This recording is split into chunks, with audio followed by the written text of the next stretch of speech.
September is slowly creeping upon us, guys. It's nearly here. Back to school, back to college, back into education. However, I've got some tips for you that I wish I had growing up. Here we go.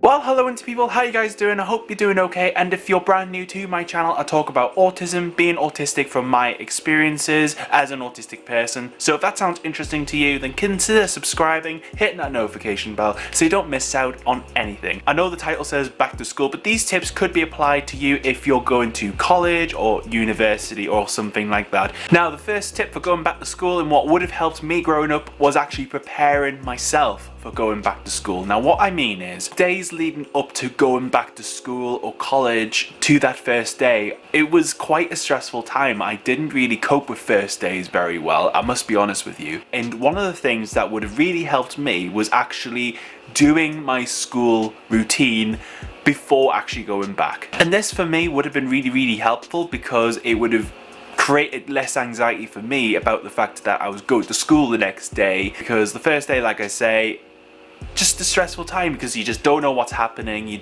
just don't know what's happening. So getting back into my normal school routine would have been helpful from that aspect. And also another thing that I would recommend, and this one is school related, if you wear a uniform, maybe wear your uniform a few times, mainly just to get used to that feeling of school uniforms. And I must admit, I hated wearing school uniforms.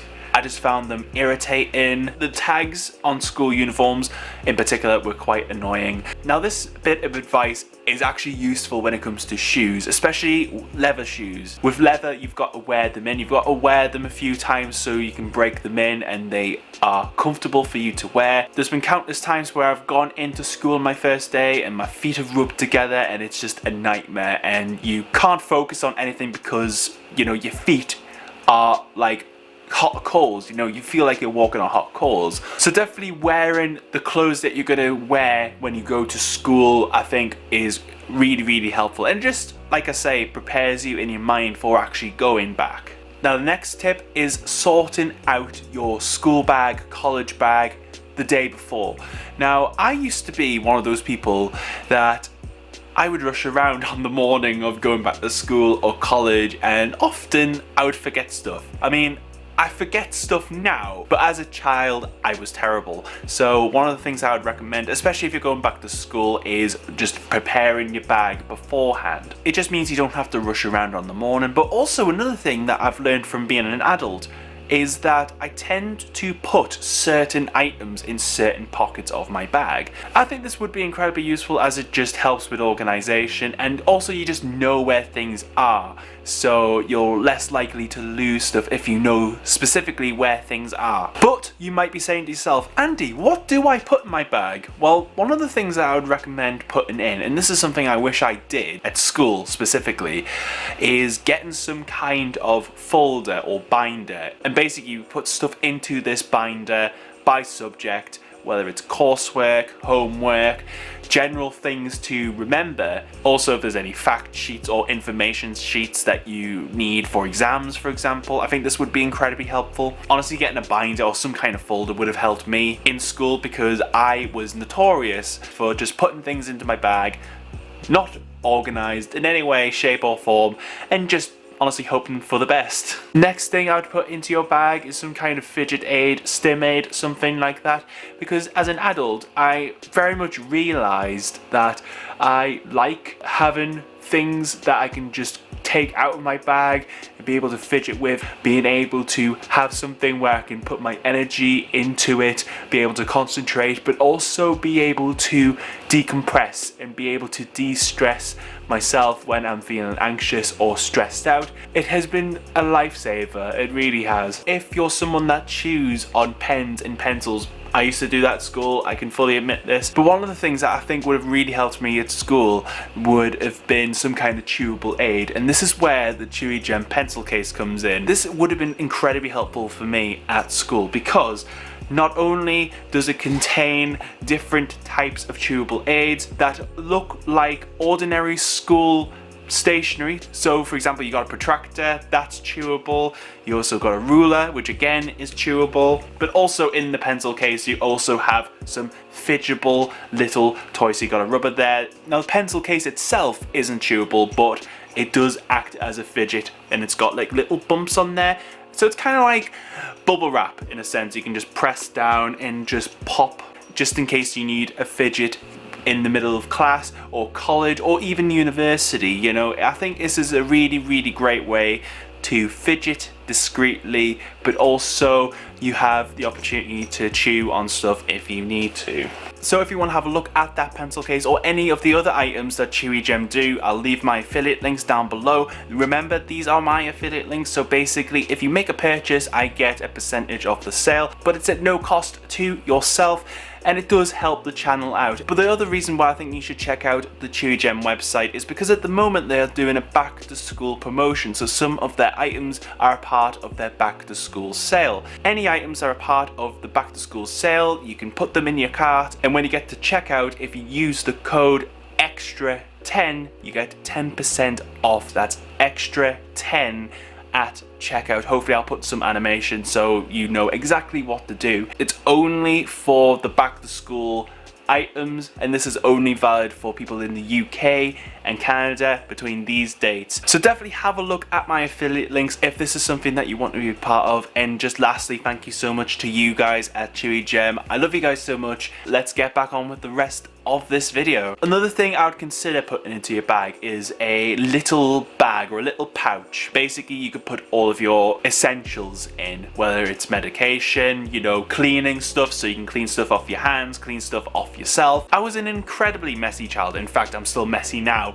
to be honest, but I think if I had like hand wipes, just general things that I could clean myself up with, it would have allowed me to take responsibility for myself firstly, but also I wouldn't have had to go the entire day feeling icky and ugly and just disgusting. Another thing I would consider putting into your bag, and this has helped me loads as an adult, putting a bottle of water in your bag. Literally, I carry a bottle of water with me everywhere I go because I get dehydrated incredibly quickly, even in the winter. I don't know how, guys. I don't understand how that works, but it just happens. Another thing that I would personally recommend, but you don't have to do this, but one of the things that I do, especially with work, is I'll take extra clothes with me. There are times when I've finished work for the day and I just feel really overloaded. I just feel like I just can't cope with the clothes that I'm in.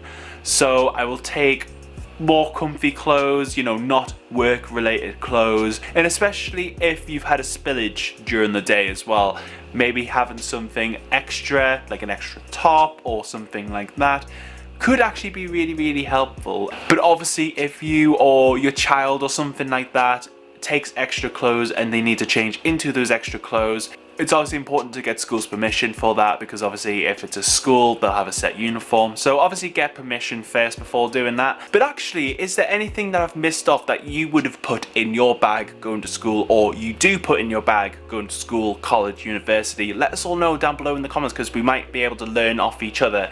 And actually the next tip is actually about contacting your school, college or university. Now for me personally, the first day especially can be an anxiety inducing hovel of a mess of a life.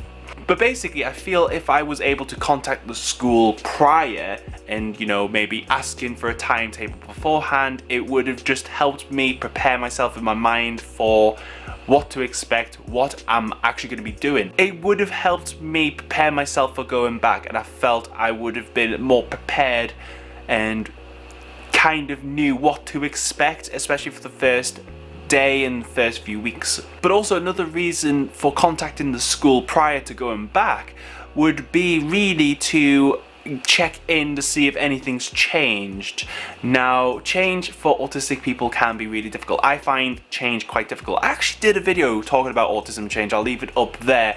So if you're going back to the same school but you're going a year up, this might be really, really helpful, you know, just finding out if anything's changed since going on the summer break. Now the next tip is something I'm going to recommend, but it's not something I'm going to say you have to to do. Telling your school, college, university about your circumstances. Basically tell them about your autism, what it is like for you personally. Now the reason I'm putting this tip in is because I was diagnosed before I started primary school. So I was diagnosed in nursery, and when I went into primary school, basically all of the provisions were put in place and form tutors knew about my autism. So really it's an opportunity for you as an autistic person or you as a parent to be able to tell school, college, university about what it is you find difficult or what your child may find difficult. Some teachers may be autism trained, but it's always best to talk about what your needs are or what your child's needs are.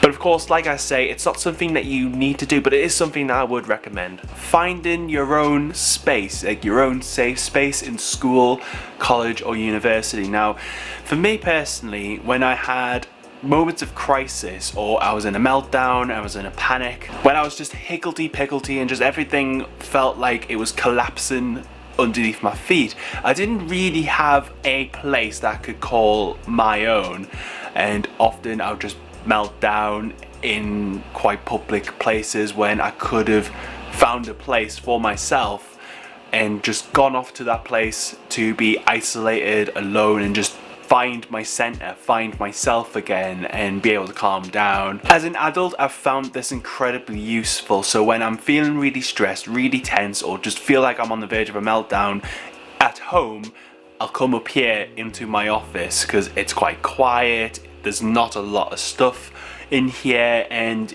I'm able just to really calm down, or even outside. But what I'm going to say with this one is, if you found your place that is yours and you know it's the same place you go to all of the time, just make sure you tell someone about it, because if you just go wandering off and not tell anyone where you have gone, especially from a school point of view, that can be a little bit dangerous and a bit of a safety hazard.